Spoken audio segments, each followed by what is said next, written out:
Hi, this is Kevin from MaximizingEcommerce.com, and I help people start and grow e-commerce businesses so they can maximize their results. And in this video, we're going to talk about what is Fulfillment by Amazon and why it's such a great program. So let's go ahead and get started. So in case you're wondering, okay, what is Fulfillment by Amazon? It's basically a program where third-party sellers, which actually represents about half of all products sold on Amazon.com, believe it or not. But it's a program sometimes referred to as FBA. And FBA is a program where you can send your stock, your inventory of products into Amazon, into their warehouses. They sell it on Amazon.com. And basically, they collect the money from the customer. They subtract out a small commission for themselves, as well as they take care of the logistics of sending out the product, and they do it at very reasonable rates. It's a great way to grow a business and to get started in e-commerce. So let's go ahead and talk a little bit more about this. So who could benefit from FBA? Well, one, established brand. So if you have an established brand and you're not on Amazon's platform, this is a great way to get started, get your brand seen in front of people, and with very little extra work on your part since you already have your brand created. Also, if you're an online seller, so if you have a physical product, whether you are a reseller of other products, you take products from wholesale or whatever the case is, and you ship them yourself either from your own website or from eBay or somewhere else, you could use FBA as a way of reaching a larger audience.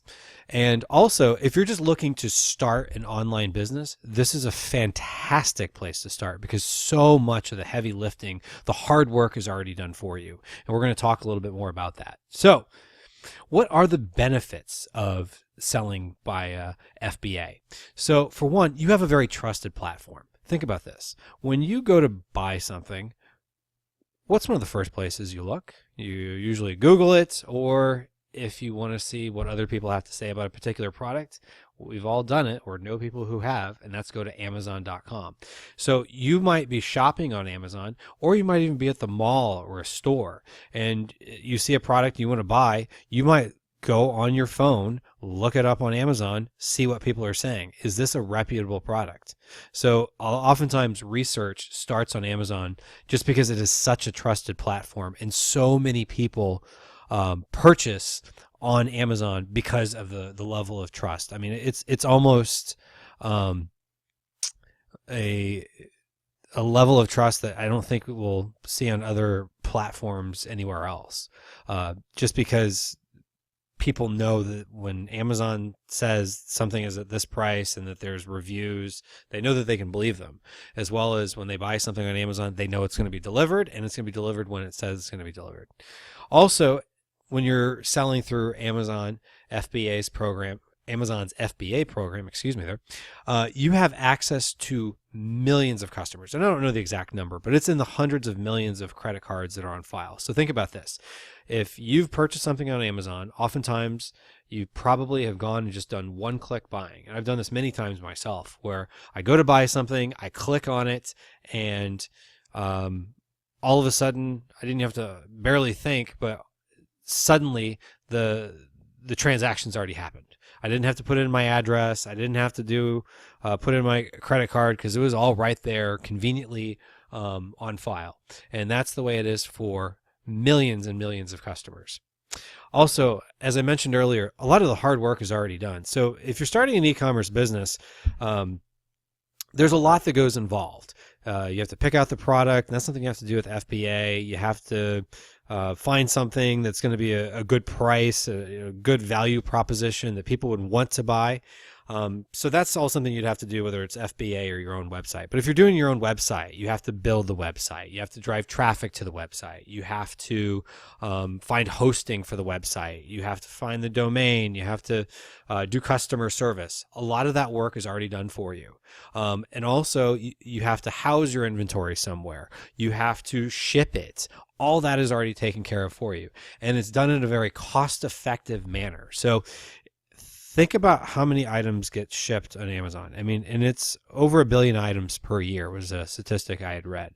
So each one of the items that's being shipped from Amazon's warehouse to the end customer represents a transaction for UPS, the Postal Service, FedEx, or whatever the case is in whatever country it is that it shipped. So Amazon has tremendous buying power. And so they get the best possible rates. And as a FBA seller, you get access to great rates for shipping, and they do all the hard work of the basically finding your product within their warehouse and getting it prepped and sent out the door. They take care of all of that, and they're going to do it a lot more efficiently than you probably could. Now, some people might say, well, I could do it a lot better, but you'd be involving a lot of your own time, and they take care of that for you. So it's relatively passive. So let's just walk through the process here of FBA. So basically what you would do is, let's say you have a grouping of products. Let's say you got 100 different things you want to ship off to Amazon. So you'd box them up, you put on some labels, things of that nature. It's pretty a simple process. Then what you're going to do is ship it over to Amazon, and you get Amazon's fantastic rates, and some of the best rates you'll probably ever see are when you ship something to Amazon. The rates for packages are sometimes for lack of a better word, dirt cheap. And it's not like it's bad shipping. It gets there on time, well tracked. It's amazing how well they do with this. And then it goes into their warehouse where they're going to store it securely. And then whenever a customer buys it, then they're going to take your item and then they're going to ship it out to the end customer. Hopefully the end customer gets it and likes what they just purchased. And then if anything goes awry, Amazon's going to go ahead and handle the customer service for you. So if there's returns or they just have questions, most customer service work, not necessarily all, you're still going to get some questions here or there, but most of the customer service work is handled for you. And all this stuff, once you ship it out, it's going to happen 24 hours a day. And it's going to involve very little of your actual time. So basically, once you ship it to Amazon's warehouse, they're pretty much taking care of everything. It's a fantastic program.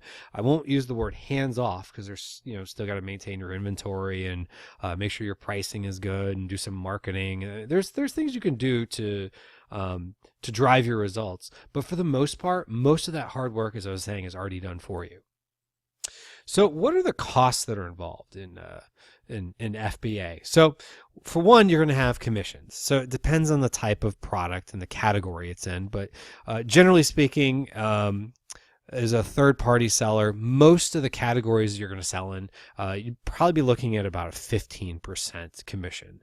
And then there's also going to be some fulfillment fees. So fulfillment fees are going to be based on a variety of different factors, such as the size of the product and the weight of the product, and also sometimes, not sometimes, it also is going to be seasonal. So, and I'll show you an example here in just a moment.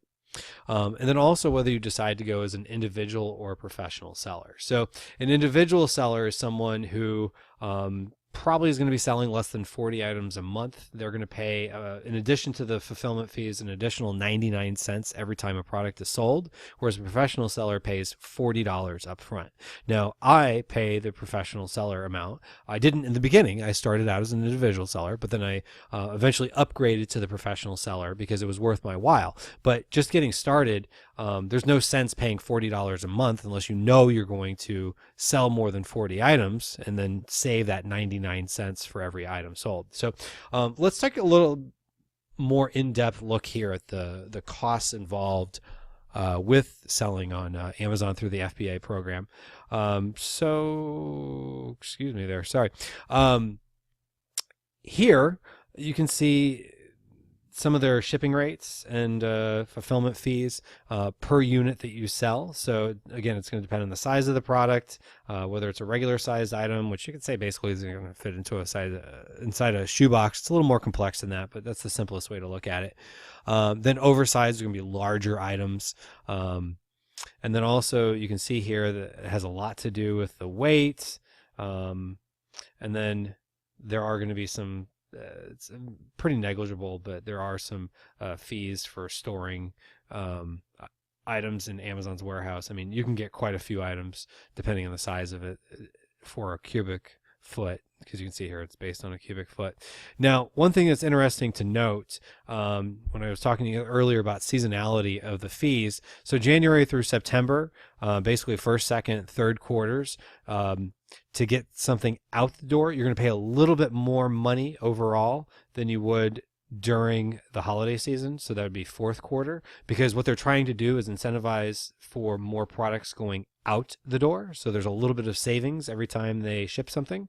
Then also what's interesting here is you're going to notice that the monthly storage fee, when you get to November and December, or excuse me, October through December, is going to go up substantially, because they really don't want to burst at the seams with all the products coming in during the holiday season. So that is one thing just to keep in mind, is that if you are going to sell an FBA, you want to try to manage your inventory to some degree, but that's a whole other topic and conversation for another time.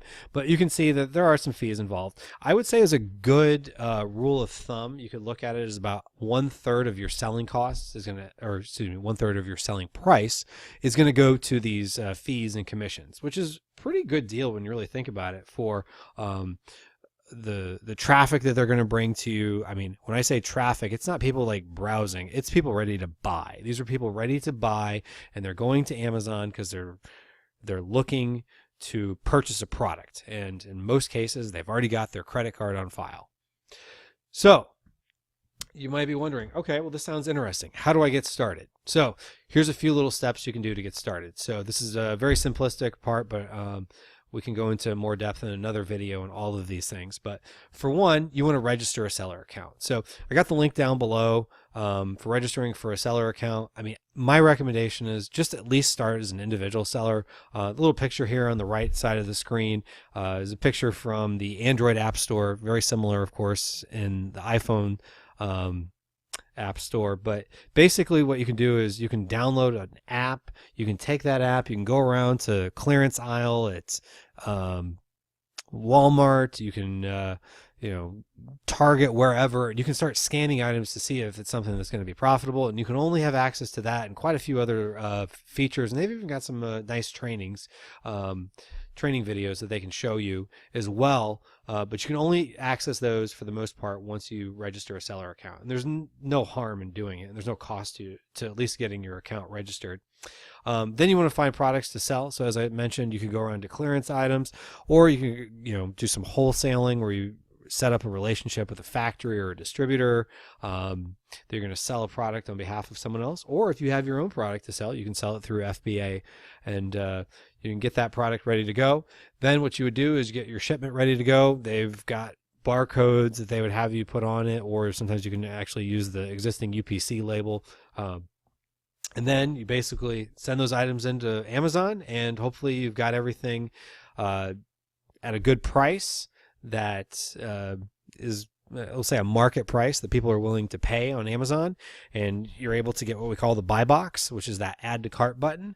If you do that, you're going to start seeing sales come in. And I'll tell you this, this doesn't necessarily happen with everyone, but the first time I went out and I found some items that were on the clearance section over at Walgreens, was the first time I did this. I shipped those items in. There were some that didn't sell for quite a while, but then there were some that actually sold the first day. And I can tell you this, I was hooked.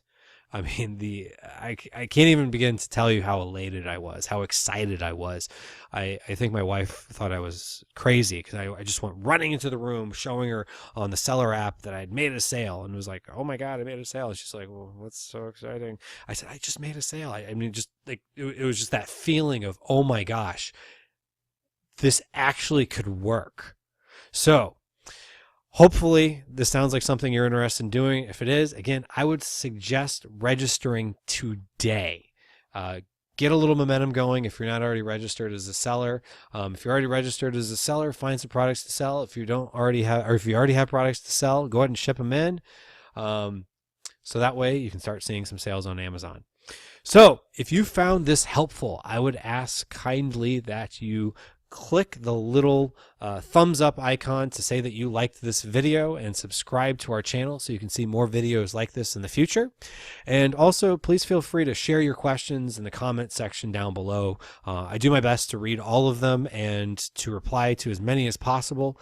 Really want to make sure that in doing so, I also tell you that this helps other people find this video. So I would greatly appreciate it. And also, if you go to maximizingecommerce.com, you're going to be able to sign up for updates and exclusive tips and resources to help you grow and maximize your e-commerce business.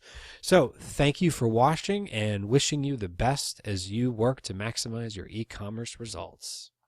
Take care.